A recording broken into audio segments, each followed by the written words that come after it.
Good afternoon, ma'am. Good afternoon, classmate. For today's report, the Group 7 will gonna be discuss and tour you to the country of Canada. These are the members of Group 7. The table content contains the introduction part, which are the background of the country and the geography. In the second part, which is the culture, contains the cultural history and the distinct customs and tradition of Canada.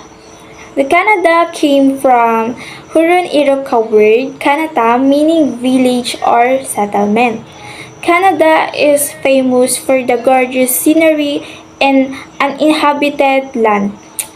Canada is known for its diverse culture, unwaveringly polite people, maple syrup, poutine, and ice hockey. The Canada is the second largest country in the world, stretches 4,000 kilometers from north to south and 3,500 miles from east to west. The nation is divided into smaller governing units known as the provinces and territories, located east of the U.S. state of Alaska and north of the northernmost boundaries of the lower 48 U.S. states. Canada has 10 provinces and 2 national territories.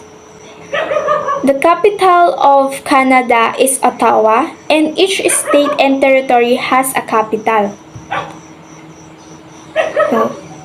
Canada shares the world's longest land border with United States.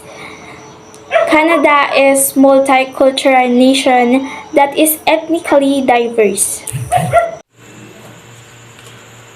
Culture of Canada.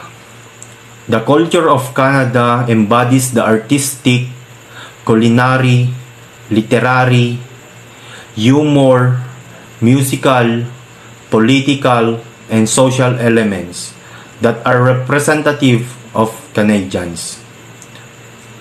Throughout Canada's history, its culture has been influenced by European culture and traditions, mostly by the British and French, and by its own indigenous cultures.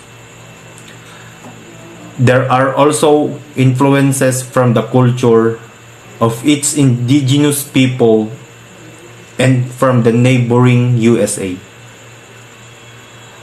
Core Canadian values include fairness, equality, inclusiveness, and social justice. This is evidenced by the country approach to governance, which includes public health, care, higher taxation to promote the redistribution of wealth, the legalization of same-sex marriage, the abolition of capital punishment, and the suppression of far-right politics. Canada generally has a very open and accepting attitude towards other cultures and religions. Language of Canada. Canada has 2 official languages, English and French. Chinese dialects are the third most common native language in Canada, followed by Panabi, Punubi, Spanish, Arabic, and Tagalog. The most common indigenous languages are Cree, Inuktitut, and Innu. Predominant symbols of Canada: the maple leaf, beaver, and the Canadian horse. One of the national symbols of Canada, the beaver is depicted on the Canadian 5-cent piece and was on the first Canadian postage stamp. Sports of Canada. Ice hockey, referred to as simply hockey, is Canada's most prevalent winter sport. It is most popular spectator sport and its most successful sport in international competition. It is Canada's official national winter sport. Cuisine of Canada. Common contenders for the Canadian national food include the Quebec made from poutine and the French Canadian butter tarts. Other popular Canadian made foods include indigenous fried bread, bannock, French tortilla, Kraft dinner, ketchup chips, date sauce, Nanaimo arts, Buck bacon, the Cesar cocktail, and many more. Marriage of Canada. Canada was the third country to legalize same-sex marriage and LGBTQ. Relationships are relatively common. A couple's intimate love of one for another is usually seen as essential for marriage. Marriages for economic or social reasons are rare. The average Canadian couple may be in a relationship of multiple years and live together before getting married. However, this varies significantly among individual circumstances and family backgrounds. Arts of Canada. Sculpture and handicrafts have existed since Canada's earliest history. Though it was only in the 20th century that museums and scholars began to take note of important works of art such as the stone carvings of the Inuit and the totem pole carving of the Northwest Coast indigenous. Since then, new kinds of Inuit sculpture and graphic work have flourished as artists have built on their own history and also borrowed elements from Western tradition. So here are the distinct customs and traditions of Canada. First is Canada Day. Canada Day is the National Day of Canada, a federal statutory holiday. It celebrates the anniversary of Canadian Confederation, which occurred on July 1, 1867, with the passing of the British North American Act 1867.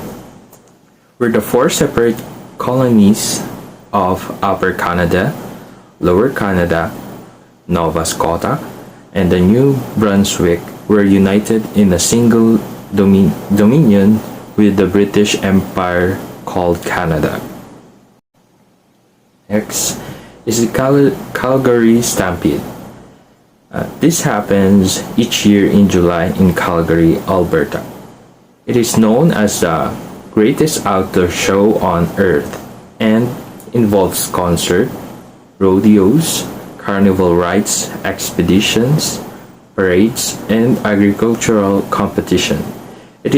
Its core objective is to preserve and celebrate Western heritage, culture, and community spirit. The Stampede is one of Canada's biggest tradition, as over 1 million from around the world visit every year. Next is Halloween. Halloween is one of the most important and exciting times of the Canadian year. People around the world celebrate this harvest festival, and it is equally big deal in Canada. It is thought to be worth over billion Canadian dollars over a year. And also, in Vancouver, it is the only time when residents can legally set off fireworks in their backyards. But permit must be obtained and people must be over 19 years old to buy and set off fireworks. But this tradition means the city gets very loud in Halloween nights. Next is Patrick's Day Parade in Montreal. It is known to be the longest running parade in Canada. It is uninterrupted since 1824. The St. Patrick's Day Parade is one of the best days to find yourself in Montreal. Next is May 2 to 4. It is pronounced as May 2 to 4, also known as the Victoria Day. It is a public holiday in Canada, which celebrated on the last Monday preceding May 25. Originally there to celebrate Queen Victoria's birthday. It has since been celebrated as the official birthday of Canada's sovereign.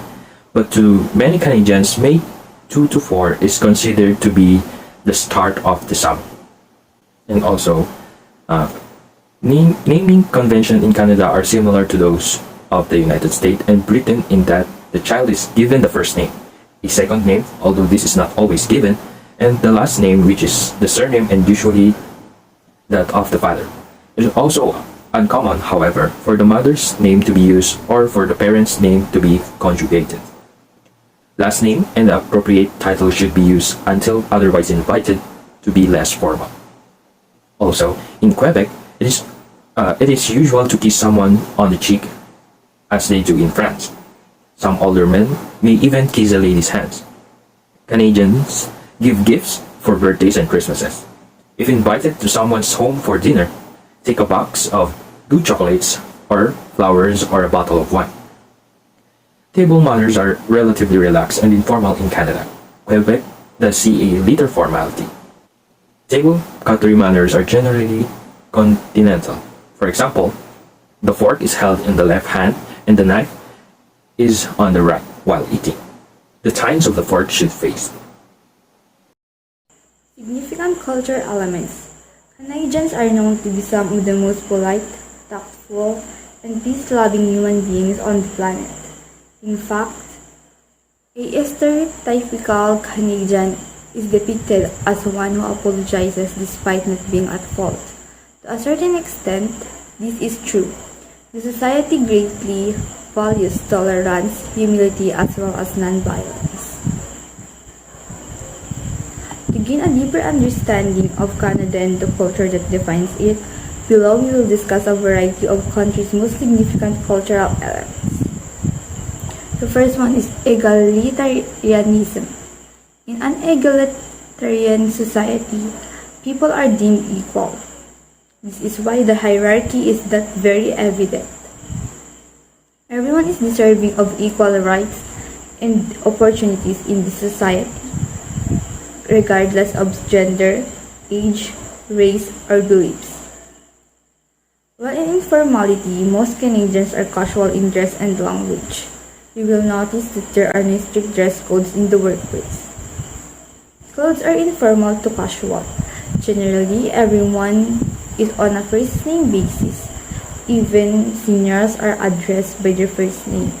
However, when meeting a person for the first time,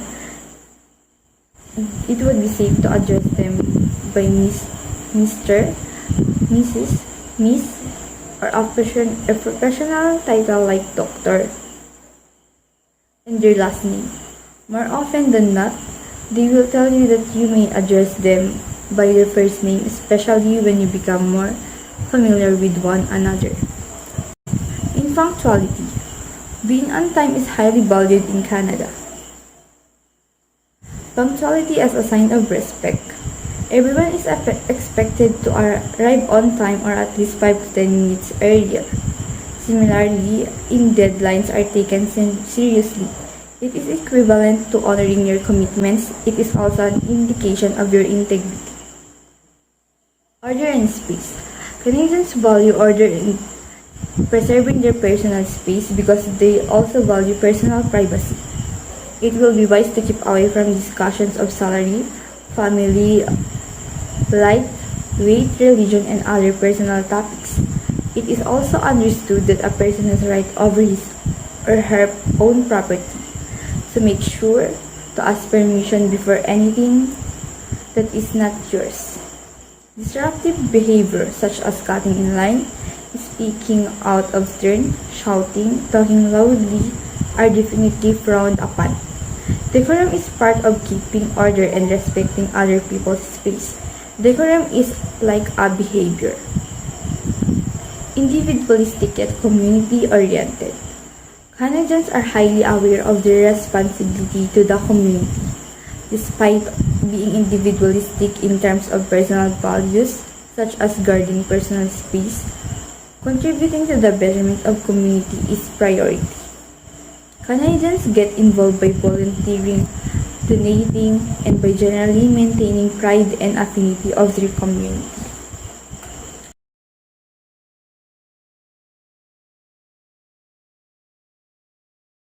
the culture of Canada, let us now talk about how different and how similar the culture of Canada and Philippines. First, let us talk about culture and what is culture. Culture is a characteristic of a group of people defined by everything such as religion, language, lifestyle, etc. And however, two different cultures have their own identity, especially if one is located on the west and the other is all the way to the east. And now, as we compare Philippines and Canada, cultures have very vast differentiation between them. So, the Philippines and Canada are two different countries that have cultures that are well known throughout the world. So, how different and similar these factors that shape the cultures of these countries? First, clothing. Clothing is used to protect and express our identity based on the style. So, in Canadian clothing, it is very much like that of the United States and most other Western countries. The main thing to note is that it can get very, very cold in large parts of the country. And so make sure you wrap up warm. And like here in the Philippines, the average temperature is 35 to 40 degrees, which is the opposite of the cold weather of Canada. Therefore, people of the Philippines prefer clothing that are loose and refreshing due to the hard weather conditions. And next is language. We all know that language is universal, but there are different meanings and sounds which vary from one culture to another. Here in the Philippines, there are some 120 and 187 languages and dialects depending on the method of classification. So Filipino is the national language, and there are more speakers of Filipino than English, but English is frequently used in formal gatherings and events. In Canada, there are multitude of languages being used. English and French are the fresh mother tongues. Unfortunately, due to the very low numbers of native speakers, the majority of these languages are not expected to be able to survive more than a few generations. So, both of these countries have their primary language while they consider English as a second language. Now, religion. What is religion? Religion is a set of beliefs and practices. In Philippines proudly boasts to be the only Christian nation in Asia. More than 80% of the population is Roman Catholic. In addition to the Christian majority, there is a vigorous 4% Muslim minority, and in Canada, Christianity is the most prevalent, with around 65% of the population as adherents. In conclusion, Christianity is the most dominant religion in these both countries. Greetings and behaviors. Canadians have a very common stereotype that they are always apologetic and polite to a fault. Canada has a very profound sense of etiquette, and along with this comes many characteristics you would define as polite. So they would rather engage in small talk or simply smile and move on if they are in passing. The Filipino culture is predominantly collective culture, meaning that they care more about their family rather than their own personal gain. With that being said, this makes them have very close bonds with those around them. They often do almost everything together. When going out to eat, it is very common for a party to only order food to share, and many traditional get-together with family and friends involved large spreads of food without any extra plates, and you would simply all eat from one giant platter. So in conclusion, Filipino and Canadian cultures are very distinct, yet both are incredibly polite and caring. Both cultures are unique yet similar to each other in many different ways. This has embedded many people from both cultures to become very close and grow together. And that ended our discussion for today. Thank you for listening. I hope you enjoy.